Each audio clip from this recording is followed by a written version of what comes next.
Tambang Grasberg adalah tambang emas terbesar di dunia dan merupakan tambang tembaga ketiga terbesar di dunia yang saat ini dikelola oleh PT Freeport Indonesia.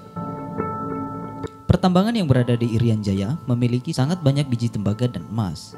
Saking banyaknya jumlah biji tambang yang ada di tambang PT Freeport ini, membuatnya menjadi tambang tembaga dan emas yang terbesar di Indonesia dan juga menjadi salah satu tambang yang terbesar di dunia. Sejarah pembangunan tambang PT Freeport Indonesia ini sangatlah sulit dan membutuhkan waktu yang lama. Berikut adalah beberapa fakta dan sejarah megaproyek tambang yang terbesar di dunia. PT Freeport Indonesia. PT Freeport Indonesia ini merupakan bagian dari holding badan usaha milik negara dan sahamnya ini dimiliki oleh Inalum serta Freeport McMoran yang berasal dari Amerika. Meski berada di Indonesia, namun mayoritas kepemilikan tambang emas ini berada di tangan perusahaan tambang asal Amerika. Bermula dari geologis Belanda, Jan-Jacques Dosy, yang mengunjungi Indonesia pada tahun 1936 untuk mengskala glasier Pegunungan Jayawijaya yang ada di Provinsi Irian Jaya, Papua Barat. Pada tahun 1939, ia membuat catatan tentang iceberg. 20 tahun kemudian, geologis Forbes Wilson yang bekerja untuk perusahaan tambang Freeport membaca catatan Jan-Jacques Dosy tersebut. Lalu kemudian dia pun sangat tertarik untuk mengeksplorasi iceberg ini. Kemudian ia melakukan ekspedisi dan eksplorasi senilai $1 juta dan berhasil menemukan cadangan 33 juta ton biji besi dengan kandungan tembaga sebesar 2,5%. Lalu pada tanggal 5 April tahun 1967, setelah mendapatkan izin dari pemerintah Indonesia, Freeport akhirnya membuka pertambangan yang bernama PT Freeport Indonesia di Irian Jaya. Untuk membangun pertambangan di lokasi Gunung Iceberg ini, Freeport menyewa firma terkenal yang berasal dari California, Amerika Serikat. Karena lokasi pertambangan tersebut memiliki medan yang sangat sulit dan ekstrim, mereka harus membangun jalan sepanjang 120 km yang jalurnya melewati hutan serta sungai dan pegunungan setinggi lebih dari 4.000 meter. Dan untuk mempermudah pembangunan iceberg ini, Freeport membangun kereta gantung di atas kaki tebing setinggi 609 meter. Kereta gantung ini juga merupakan kereta gantung yang terpanjang di dunia, dengan panjang rutenya mencapai 2.743 meter. Kereta gantung ini digunakan untuk membawa berbagai macam material serta alat-alat untuk membangun tambang di Gunung Iceberg tersebut. Dan setelah 5 tahun, tambang di iceberg ini pun selesai dibangun, yang pembangunannya ini membutuhkan biaya sekitar $1 miliar atau setara dengan 14,5 triliun rupiah.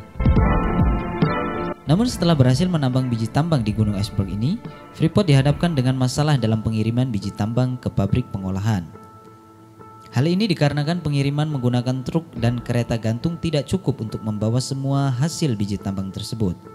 Hingga pada akhirnya, para insinyur pun menemukan cara lain untuk membawa hasil biji tambang tersebut,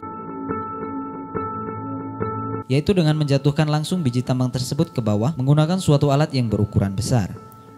Ketika biji tambang tersebut jatuh ke bawah, maka biji tersebut akan terpecah dan menjadi bagian-bagian kecil sehingga memudahkan untuk memindahkan biji tambang tersebut. Biji tambang tersebut kemudian dibawa melalui conveyor belt langsung menuju ke pabrik pengolahan, di mana nantinya biji tambang tersebut akan diolah menjadi bebatuan yang halus. Bebatuan halus ini pun akan dicampur dengan air sehingga menjadi konsentrat luri yang mengandung tembaga dan juga emas. Kemudian konsentrat ini pun diproses lagi dengan cara dilebur atau dismelter, di mana setiap ton konsentrat ini terkandung 317 kg tembaga, 30 gram emas dan sekitar 30 gram perak. Kemudian pada bulan Desember tahun 1972, hasil pengolahan biji tambang ini pun dikirim pertama kalinya menggunakan kapal di pelabuhan Irian Jaya. Karena cadangan iceberg ini diperkirakan habis pada tahun 1987, maka pada tahun 1984, pimpinan Freeport McMoran memerintahkan semua jajaran Freeport untuk eksplorasi mencari lokasi tambang lain. Yang akhirnya pada tahun 1987, mereka berhasil menemukan Gunung Grasberg yang berjarak 3,2 km dari Gunung Iceberg.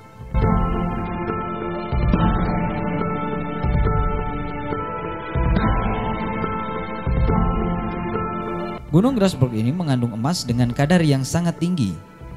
Grasberg ini diperkirakan memiliki cadangan sebanyak 40,3 miliar ton tembaga dan 50 juta troy ounce emas.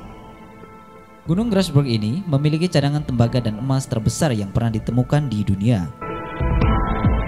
Namun lokasi Grasberg ini jauh lebih ekstrim dibandingkan dengan Esberg karena terhalang banyak tebing curam dan tinggi. Namun dengan adanya para insinyur, masalah itu dapat diatasi dengan menggunakan teknologi yang modern. Karena banyak terdapat tebing yang menghalangi antara Gunung Esberg dengan Gunung Grasberg, maka dibuatlah head road yang tidak seperti jalan pada umumnya. Head road ini memiliki sudut kemiringan antara 22 derajat hingga 30 derajat. Serta jalurnya ini berliku-liku dan terus menanjak hingga ketinggian 4114 meter. Keberadaan head road ini sangatlah membantu dalam pengiriman biji tambang dari Grasberg ke Esberg. Head road ini juga digunakan untuk membawa berbagai macam komponen alat berat yang beratnya ini mencapai puluhan ton. Pertambangan Grasberg ini mulai bereksplorasi pada tahun 1988. Proses penambangan pada Grasberg ini dilakukan non-stop siang dan malam dengan menggunakan berbagai macam alat berat yang terbesar di dunia.